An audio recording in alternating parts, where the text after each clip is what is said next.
Hi everyone, welcome back to Shine Classes. First of all good evening to everyone. कैसे हैं दोस्तों? बढ़िया हैं। चलिए आइए, बज रहे हैं रात के 8। यहाँ पर हम क्लास कर रहे हैं। होपफुली प्रॉब्लम नहीं होगी। आज हमारी क्लास में यहाँ पर हम शांति शिक्षा के बारे में पढ़ेंगे। और ये ध्यान रखिए कि ये पेपर काफ़ी बढ़िया है। आपके जो ग्रेजुएशन के सब्जेक्ट रहते हैं उनसे थोड़ा बड़ा मिलता जुलता भी है, अलग भी कुछ कुछ है। तो ये सिलेबस करना हमारे लिए काफ़ी ज़रूरी भी है। सारे सब्जेक्ट ईजी हैं, आराम से हमें 1 बाय 1 करना है। तो चलिए फिर शुरुआत करते हैं आज की इस क्लास की। सभी को जय श्री कृष्णा, राधे राधे, राम राम।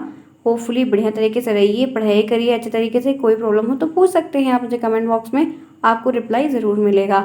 आइए जानते हैं शांति शिक्षा में। मैंने इससे पहले भी क्लास आपको दी थी। ये हमारी आज यहाँ पे तीसरी क्लास हो रही है, जहाँ पर हम जिस टॉपिक के बारे में डिस्कस करेंगे वो है शांति शिक्षा के लिए आवश्यकता क्या चीज़ है। शांति के लिए शिक्षा की हमें नीड है। आप जानते हैं कि अगर कोई एक पीसफुल इन्वायरमेंट क्रिएट करना है तो वहाँ पर एजुकेटेड लोगों का होना बहुत ज़रूरी है, वरना वो एक अलग इन्वायरमेंट ही बन जाता है वहाँ पर। तो इन सब के लिए क्या पढ़ाई का क्या महत्व है, पढ़ाई कितनी नेसेसरी है, इन बातों को जानना है। आइए जानते हैं, 1 बाय 1 डिटेल में जानेंगे। तो यहाँ पर आप देख सकते हैं सबसे पहला पॉइंट जो है वो समझदारी बढ़ाना। अगर आप शांति के लिए जो शिक्षा चाहते हैं उससे क्या होता है कि ये ज़रूरी है, क्योंकि लोगों के अंदर जो अंडरस्टैंडिंग की पावर नहीं है वो डेवलप करेगी। समझदारी कहीं ना कहीं बड़ी होगी, आगे चलकर बढ़ेगी। तो शिक्षा लोगों को समझदारी का कौशल देती है। अगर आप पढ़े लिखे हैं तो आप में ये जो कौशल जिसकी वजह से इतना दिक्कत हो रही है वो नहीं होती है। आप में समझदारी की जो एक अंडरस्टैंडिंग की स्किल होती है वो धीरे धीरे करके डेवलप होती है, जिससे वे अपनी समस्याओं को समझ सकते हैं और अपनी समझदारी की दिशा में कार्य कर अपनी समस्या को समझते हैं, प्रॉब्लम्स को अंडरस्टैंड करते हैं और एक सही दिशा में कार्य में लग जाते हैं। तो ये शिक्षा की आवश्यकता, पहला लेवल ये है कि समझदारी का स्तर बढ़ाना सभी वर्गों में अपने लेवल के हिसाब से, अपनी आयु सीमा के हिसाब से। दूसरा है अहिंसा। अहिंसा अहिंसा का मतलब क्या है कि लड़ाई झगड़े के रास्ते से ना चलना अहिंसा है। आपको कोई चीज़ मीट आउट करनी है, कट इट करनी है, तो आप उसको कम्युनिकेट करके कर सकते हैं। हर समय आपको मार पिटाई करके काम नहीं करना। तो ये चीज़ तभी होता है जब आप पढ़े लिखे हैं या उसके बारे में आपको प्रॉपर तरीके से जानकारी है। तो यहाँ पर ये बात बहुत क्लियरली कही जाती है कि शिक्षा लोगों को अहिंसा के माध्यम से समस्याओं का समाधान करने की महत्वपूर्णता समझाती है, जिससे संघर्ष को बढ़ावा नहीं दिया जाता। मतलब क्या है कि जो अहिंसा के रास्ते से चल के जो काम हो सकता है उसको हिंसात्मक तरीके से करने की क्या ज़रूरत है। तो आप किसी के सामने एक अच्छा एग्जाम्पल अगर रिप्रेजेंट करते हैं तो ये चीज़ अच्छी होती है, और जो लड़ाई झगड़े की भावनाएं होती हैं उनको बढ़ावा नहीं मिलता है, क्योंकि कोई अपनी समझदारी से उस वक्त उस सिचुएशन को, उस इन्वायरमेंट को कंट्रोल कर लेता है। तो अहिंसा के रास्ते से चलने के लिए हमें हर जितने भी बड़े लोग हैं वो हमेशा सलाह ज़रूर देते हैं, और हर धर्म में भी यह बात ज़रूर कही जाती है। 2 पॉइंट हो गया।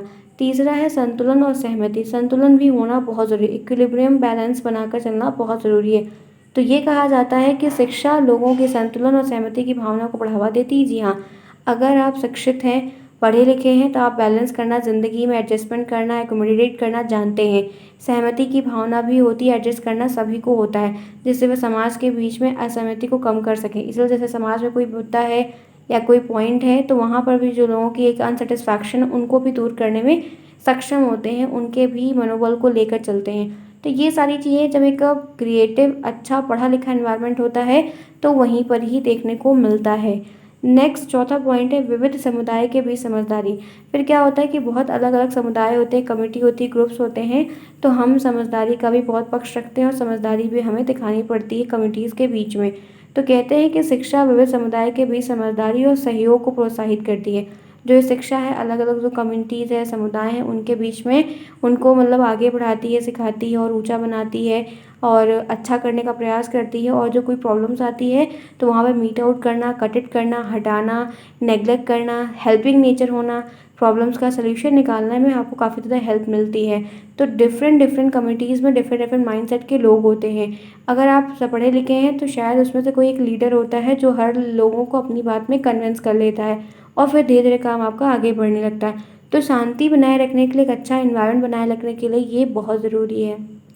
ठीक है, यहाँ तक बात समझ में आई।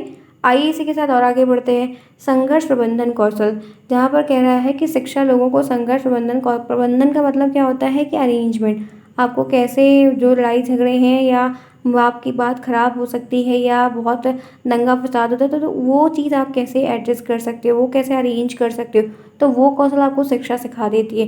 जैसे कि समस्याओं का समाधान करना, कोई समस्या है तो सोल्यूशन क्या है उसका, तुरंत सॉल्यूशन आप उसका तत्काल क्या निकाल सकते हैं, विवाद जो हो रहा है उसको कैसे सुलझा सकते हैं। समरसता मतलब एक सब में सिंपैथी को लेकर और प्रॉपर प्रॉपर तरीके से माइंडसेट को लेकर चलने वाले रास्ते से कैसे अपना सकते हैं। तो ये सारी चीज़ें पढ़े लिखे कारीगर जो लोग हैं, क्रिएटिव माइंड के हैं, पीसफुल माइंड के हैं, अच्छे हैं, अच्छी सोच है, सबका भला चाहते हैं, विकास चाहते हैं, लड़ाई झगड़े से दूर रहना चाहते हैं, तो वो ऐसा कुछ बिहेवियर दिखाते हैं, करते हैं और ऐसे लोग भी देखने को हमें अक्सर कहीं न कहीं लाइफ में ज़रूर मिलते हैं।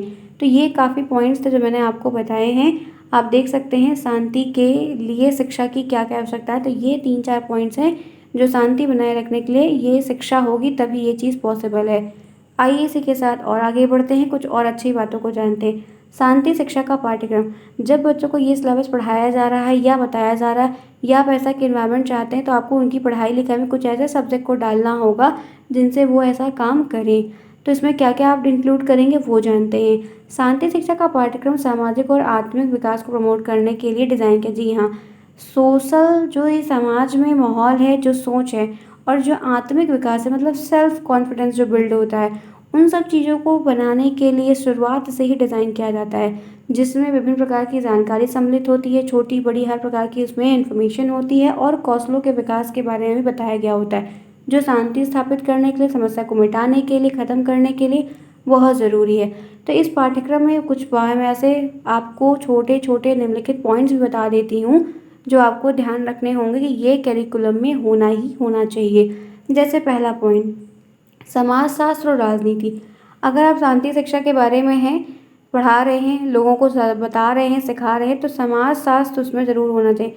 समाजशास्त्र के 2 पन्ने ज़रूर होने चाहिए, राजनीति के 4 पन्ने ज़रूर होने चाहिए। तो शांति शिक्षा के सिलेबस में समाजशास्त्र और राजनीति के अध्ययन का समावेश होता है।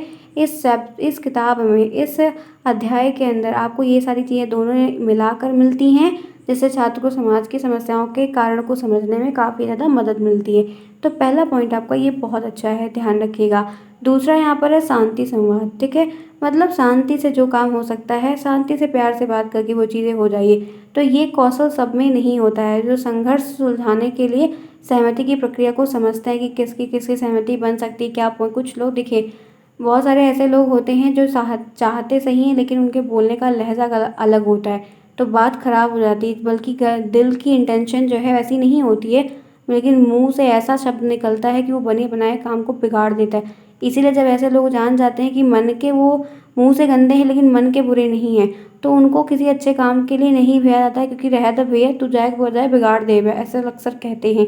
तो ये संवाद कुछ ही ये जो कला होती है ना, बहुत कम लोगों में पाई जाती है। तो यहाँ पर है कि ये सारी चीज़ें बच्चों को शुरुआत से जब आप सिखाएँगे, तो ये काफ़ी कारगर साबित होगा और हर बच्चा धीरे-धीरे करके सीखेगा। इसीलिए कहा गया है, ऐसी वाणी बोलिए मन का आपा खोए, औरों को शीतल करे आपो शीतल होए। तो ऐसा बोल दीजिए ना, दिक्कत ही क्या है, बोलने के टैक्स नहीं लगते हैं, ठीक है? ध्यान रखिएगा इस बात को, बहुत इम्पोर्टेंट है, बहुत हेल्प करेगी आपकी। संघर्ष प्रबंधन की ही बात है, आप जब एक शांति शिक्षा की किताब बना रहे हैं, तो उसमें एक चैप्टर संघर्ष प्रबंधन का भी डालिए। संघर्ष प्रबंधन के लिए छात्रों को इसे योग्य बनाना, मतलब छोटे बच्चों को इतना काबिल बना देना शुरू से ही कि वो कौशल और तकनीकी जो स्किल है और टेक्नोलॉजी है, उसका परीक्षण उनको दिया जाए, जिससे वो विवादों को टेक्निक तरीके से या स्किलफुल तरीके से भी मतलब उसको मीट आउट करना या मतलब आगे चला ले जाना काम कर सकें, ठीक है? आगे बढ़िए, सामाजिक समरसता ये क्या है? छात्रों को सामाजिक समरसता की महत्वपूर्णता को समझाना कि शिक्षा मतलब समाज के नियम, कानून, कायदे और भी जो चीज़ें होती हैं, कुरीतियाँ, रीतियाँ, प्रभाव, प्रबंधन, इन सब को महत्वपूर्ण तरीके से बच्चों को बताना और समझाना, ताकि समाज में कोई चीज़ अगर गलत हो रही है तो 5 लोग खड़े होकर ये बात बोल सकें कि नहीं ये चीज़ गलत है, और सही है तो सही का समर्थन कर सकें। तो ये चीज़ का न्याय क्या है, सत्य क्या है, इन सब चीज़ों को जब जानकारी होगी तभी वो काम कर पाएँगे। तो ऐसे सब्जेक्ट को आप जब डाल के पढ़ाओगे बच्चों को, नई बुक छपवाओगे, जो भी करोगे, तो बच्चा उससे सीखेगा। धार्मिक और मानवता की शिक्षा है कि छात्रों को धार्मिकता और मानवता के मूल की महत्वपूर्णता समझाया जाए। जी हाँ, फिर उसमें कुछ धर्म वाले भी डाल दो, धर्म के साथ चलो और पीढ़ी दर पीढ़ी जो चीज़ चली आ रही परंपराएं उनको मानो, दूसरों का आदर्श करो, क्योंकि ये बात बहुत क्लियर, आप जिस चीज़ को इज्जत देंगे वो चीज़ आपको दुगनी इज्जत देगी, चाहे वो कोई सामान हो, चाहे वो कपड़ा हो, चाहे किताब हो, चाहे कुछ भी हो, ठीक है? तो जिस चीज़ को आप इज्जत देंगे आपको भी वह चीज़ इज्जत ज़रूर देगी। तो ये चीज़ें कुछ ऐसी चीज़ें हैं जो शांति शिक्षा की किताब में चैप्टर वाइज अगर डाल दी जाती है, इंक्लूड कर दी जाती है, तो बच्चों को बहुत सारा ज्ञान होगा।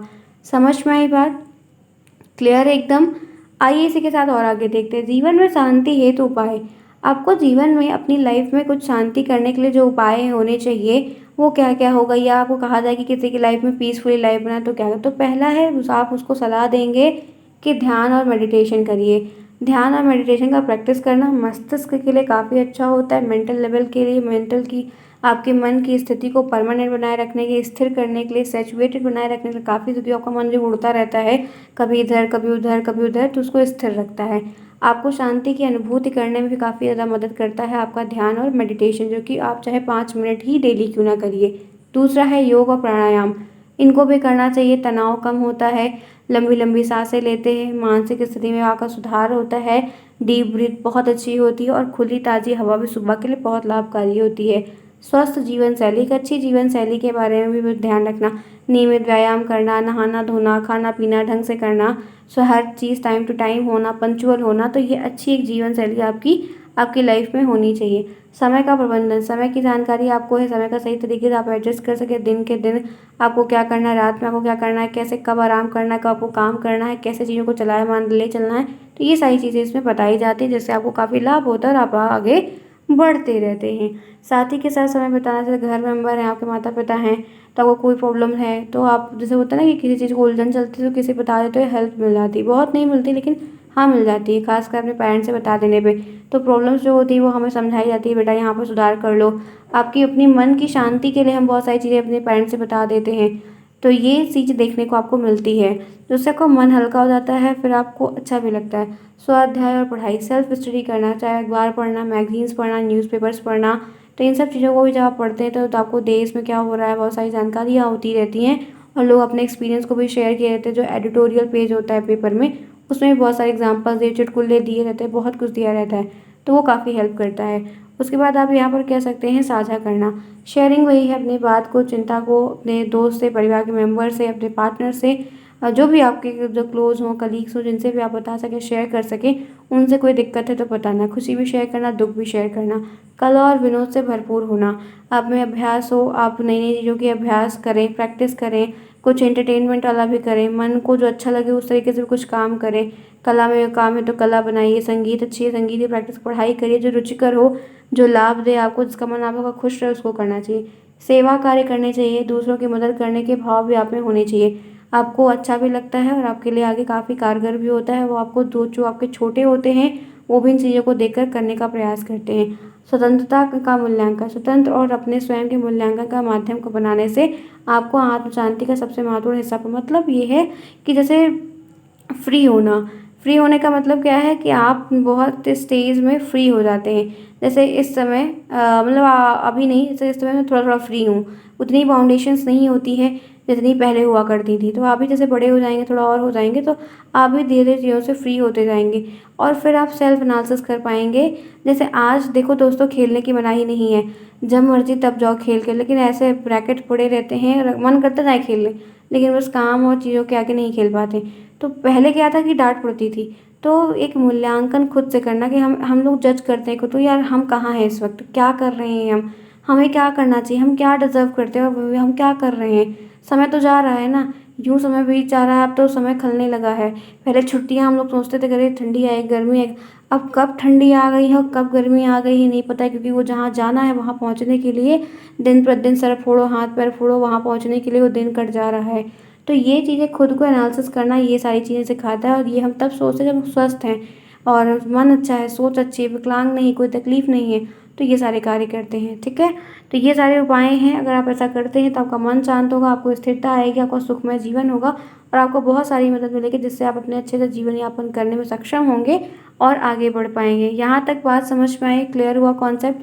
उम्मीद है प्रॉब्लम नहीं होगी। बेसिक चीज़ें आपको बताई जा रही है, समझिए, समझने का प्रयास करिए, और ऐसे छोटे छोटे पॉइंट्स को यहाँ से लेके आप पढ़ सकते हैं। ठीक है, यहाँ तक बात क्लियर हुई, समझ में आया? अब आपको जो 3 पॉइंट बताएं आप लिख लेंगे। चलिए आगे चलते हैं। पहला पॉइंट, मूल शिक्षा। परिवार के सदस्य अपने बच्चों को मूल शांति, समरसता के मूल सिखाते हैं, धीरे-धीरे करके बताते हैं। वे बच्चों को ये सिखाते हैं कि कैसे संघर्ष का प्रबंधन, कैसे आगे चल के चुनौतियों से फाइट करना, लड़ना है, कैसे सहमति में उनको ले लेते हैं, कैसे कन्विंस कर लेते हैं, सहयोग के मूल अवसर पहचानने का उनको मौका बताते हैं। तो फैमिली हमें जो एक बेसिक जो इनिशियल पढ़ाई होती है वो हमें जैसे घर वाले सिखाए, जैसे नमस्ते करना। तो स्कूल में जाके नमस्ते करना थोड़ी सिखाया जाता है। हाय हेलो करना, प्रणाम करना, पैर छूना छोटे-छोटे बच्चों का हमें घर पर सिखाया जाता है ना। तो मूल शिक्षा हमें शुरुआत से छोटी-छोटी बातें, बहुत बड़े स्तर की नहीं लेकिन छोटी बातें हमें घर में बता दी जाती हैं। समय बिताना, परिवार सदस्य एक दूसरे के साथ समय बिताकर आत्मिक और मानसिक स्वास्थ्य को बढ़ा देते हैं। जी हाँ, जब हम कभी थक जाते हैं, ये दुनिया का बहुत बड़ा फैक्ट है जो आज आप अनुभव नहीं करेंगे, मैंने अनुभव कर लिया है। मैं कितनी भी तकलीफ़ में ज़िंदगी में कहीं पर भी रहूँ, जो चैन, जो खुशी मुझे अपने चौखट पे आके, अपने घर में आके मिलती है, वो मुझे कहीं नहीं मिलती और किसी को नहीं मिलेगी। तो परिवार के साथ रहना, वो सदस्य लगना, वो चीज़ें, क्योंकि मुझे लगता है कि मेरे घर की जो दीवारें हैं, वो मेरी दीवार है। ये मेरा घर है, मेरा मंदिर है, मेरा घर है, मुझे अपने घर से प्यार। तो ऐसा आपको अपने परिवार से, चीज़ों से बहुत शांति मिलती है और उनसे हर चीज़ शेयर करने में बहुत हेल्प मिलती है। आप परिवार के सदस्य के बीच में अच्छे रिलेशनशिप बिल्ड होते हैं और लॉन्ग लाइन टाइम तक चलते हैं। ये आपके लिए, फिर आप हर लड़ाई को लड़ने के लिए तैयार रहते हो अगर बगल वाला बंदा आपका अपना है तो। समस्या का प्रबंधन करना, आप समस्या ज़िंदगी में बहुत सारी आती हैं, अलग-अलग तरीके की आती हैं, तो परिवार की समस्या के साथ समाधान निकालने में आपको हेल्प मिलती है और हर चीज़ में लड़ने के लिए सक्षम, लड़ने का मतलब मार पिटाई नहीं करना, डटे हो, अड़े हो कि नहीं मैं तो कर लूँगा, मैं कर लूँगी, हो जाएगा यार, हो जाएगा, सामने वाला कर सकता है, हम कर लेंगे। सामाजिक समरसता, परिवार बच्चों को सामाजिक समरसता, समाज में जो समानताएँ हैं, उनको समझना कि स्टेटस क्या होता है, कि देखो स्टेटस भी मेंटेन, एटीट्यूड होना चाहिए, बहुत सारी चीज़, एटीट्यूड का मतलब लड़ाई झगड़ा वाला नहीं, अच्छा होना, कुछ में वैल्यू, अरे बंदे में दम है यार तो बंदे में क्लास है, नहीं तो फिर कुछ नहीं, ठीक है। तो एक एक स्टेटस सेट ऑफ माइंड होना चाहिए। सहमति और सहयोग, हेल्प करने का नेचर होना चाहिए। गिवनिंग ने ज़िंदगी का नाम देना, जिसने सीखा उसको भगवान ने खूब दिया, ध्यान रखना। तो हेल्पिंग नेचर का स्वभाव होना चाहिए, छोटी-छोटी बातों के लेके लड़ाई झगड़े नहीं करने चाहिए, एक दूसरे का हेल्प करना चाहिए। ये सारी चीज़ें ना हमें घर से सीखने को मिलती, जैसे एक सेब है, छोटा भाई है तो बड़ी वाली बहन से अच्छा आधा सेब उसको दे दो ना, तो ये घर में सिखाया जाता है, होता है कि नहीं? अच्छा छोटा सा अपने छोटे भाई को थोड़ा दे दो ना, तो वो शेयरिंग वाला गुण डालो, ये नहीं कि उसको थोड़ा दिया जाता है, उसको चुप्पे से चाहे और दे दिया जाएगा बाद में, लेकिन बाद में क्या होता है तो उसको देने वाला नेचर सिखाया जाता है, गिवनिंग नेचर, शेयरिंग नेचर। तो ये सारी चीज़ें जो होती हैं, जो हम परिवार से सीखते हैं, ये हमें परिवार सिखाता है। आगे बढ़िए, आदर्श और उदाहरण, परिवार सदस्य अपने आदर्श जो हैं, अपने जो आचरण है, व्यवहार हैं, उनके हिसाब से आपको शांति से पालन करना, मूल्यों का पालन करना सिखाता है, जो बच्चों के लिए बहुत महत्वपूर्ण होता है। क्योंकि जो चीज़ गलत होती है, घर वाले कहते हैं ना बहुत गलत है, मार पड़ेगी, डर रहता है मार पड़ेगी, बिल्कुल पड़ी, किसको नहीं पड़ी, मेरे को तो पड़ी है, डंडे से पड़ी है, हाथों पे पड़ी है, तमाचे पे पड़े हैं भाई, झूठ नहीं बोलना, सिंपल सीधी सी बात है, बिल्कुल पड़े हैं। अरे बहुत समय हो गया, लेकिन आज भी होता है, कोई चीज़ होती है खड़े हो जाएंगे, तो वही है, एक लिमिट है भाई, है। तो ये सारी चीज़ें ना हमें स्कूल से नहीं सिखाई जाती, घर से सिखाई जाती। तो परिवार की अपनी एक अलग बात है। परिवार सबसे बड़ा स्कूल होता है मुझे लगता है। समय और स्पेस है, परिवार के सदस्य के साथ, बच्चों के साथ समय दो, स्पेस देना चाहिए, उनकी आवश्यकता को समझना, उनसे कॉन्टैक्ट में बने रखना ताकि उनकी कोई दिक्कत है या टच में रहो, उनको एक एनर्जी मिले, डोज़ जो परिवार से एनर्जी मिलती है किसी मेडिकल स्टोर पर नहीं मिलती, इतना ध्यान रखना। तो ये सारी चीज़ें जो होती हैं बहुत महत्वपूर्ण करती हैं, बहुत बहुत बहुत बहुत बहुत महत्वपूर्ण करती हैं, ठीक है। चलिए, तो ये सारे पॉइंट्स हैं, फैक्ट हैं। शांति शिक्षा ना जीवन की पढ़ाई है। आप लोग पढ़ते हो, किसको अगर एक सब्जेक्ट के तौर पर पढ़ोगे तो दिक्कत, ज़िंदगी में दिक्कत करोगे। मेरे को लिखना अभी ये पॉइंट दे दो तो मैं कहूँ तो 10-15 लिख दो, अन्ना लिख दूँ, इतना लिख दूँ, कैसे? सीख लिया थोड़ा ना, अनुभव ले लिया ज़िंदगी का थोड़ा बहुत, तो वो चीज़ें हैं। अब यहाँ पर शांति शिक्षा है, भारतीय जीवन मूल के बारे में, अहिंसा, नॉन वायलेंस, मतलब जो भारतीय जीवन में मूल मूल बातें हैं, मेन वे बातें हैं, उनमें है अहिंसा। आपको अहिंसा मूल शांति का मूल्य है, जिसका मतलब होता है किसी को नुकसान नहीं पहुंचाना, ठीक है। बेजुबान को नहीं मारो, बेजुबान को नहीं मारो, जानबूझ के हत्या मत करो, शांति के माध्यम से चलो, सीधे से प्रयास करो, सीधे से सिखाओ, तो ये रास्ता अपनाना चाहिए। दूसरा है सहमति। सहमति में क्या होता है? सहमति मूल सिद्धांत है कि विभिन्न विचार और धार्मिक दृष्टिकोण होने के बावजूद भी आपको एक बंध में, जैसे कि यूनिटी में लेकर चलो, यूनिटी में बहुत एकता होती है, और एकता है तो आप हर एक काम कर लोगे चाहे कुछ भी हो जाए, ठीक है। आगे बढ़िए, धर्म है, भारतीय संस्कृति में धर्म का महत्वपूर्ण स्थान है, ये शांति और समरसता को साधने का एक माध्यम भी हो सकता है। धर्म के माध्यम से अच्छे लोग नेक जीवन और नियमों का पालन करते हैं, दूसरे के प्रति आदर रखते हैं, अच्छी भावनाएं रखते हैं और आगे बढ़ते रहते हैं। सहयोग की भावना भी काफ़ी महत्वपूर्ण होती है, दूसरों को साझा करना, गरीबों की मदद कर देना, जो दीन दुखियारी उनकी हेल्प कर देना, पानी पिला देना जानवरों को, पक्षियों को पानी रख देना। ठीक है। आदर्श जो है, जैसे किसी को आदर्श मानना, अच्छे दृष्टिकोण रखना, भावनाएं अपनी अच्छी रखना और लोगों की मदद करना, अपने आस्था में धर्म में लगे रहना, पूजा पाठ करना, अच्छे अच्छे काम करना, तो ये सारी चीज़ें आपको सिखाई जाती है और समझाई जाती हैं। सेवा भाव होना चाहिए, दूसरे के प्रति लोगों के मदद सेवा करने की दिशा को प्रोत्साहित करना, देश के प्रति आपकी सेवा भावनाएं आपके अंतर्गत हो, जानवरों का सम्मान करना। ठीक है, जैसे गौ हमारी माता है, कहते हैं अन्नपूर्णा कहा जाता है। बहुत सारी कामधेनु गाय थी, आप जानते हैं, बहुत कुछ सुने हैं। तो जानवरों का सम्मान करना, ठीक है, गाय का पैर छूना कोई बुराई नहीं है। तो आप बहुत कुछ है जो कर सकते हैं, जो कि आपको सिखाया जाता है, जिससे आप एक अच्छा पीसफुल, बहुत ही सुंदर और बहुत ही प्यारा घर का भी माहौल, बाहर का भी माहौल बनाकर रख सकते हैं। ठीक है। तो दोस्तों अब मैं क्लास करूँगी ओवर। आज जितना भी मुझे बताना था मैंने आज की इस क्लास में यहाँ पर आपको 1 बाय 1 सारे टॉपिक्स में बीच में छोटे छोटे टॉपिक्स लेकर बताया और सिखाया। अब कल मैं आपको सेम टाइम पर फिर मिलूँगी और कोई अलग आपका अलग सब्जेक्ट होगा वो भी क्लास लेकर आऊँगी, ताकि सारे सब्जेक्ट की अलग अलग क्लास चलती रहे और ऐसे बड़ी बड़ी क्लास करके ढेर सारे जो टॉपिक्स होंगे उसको हम कवर करते हुए आगे बढ़ जाएंगे। ठीक है।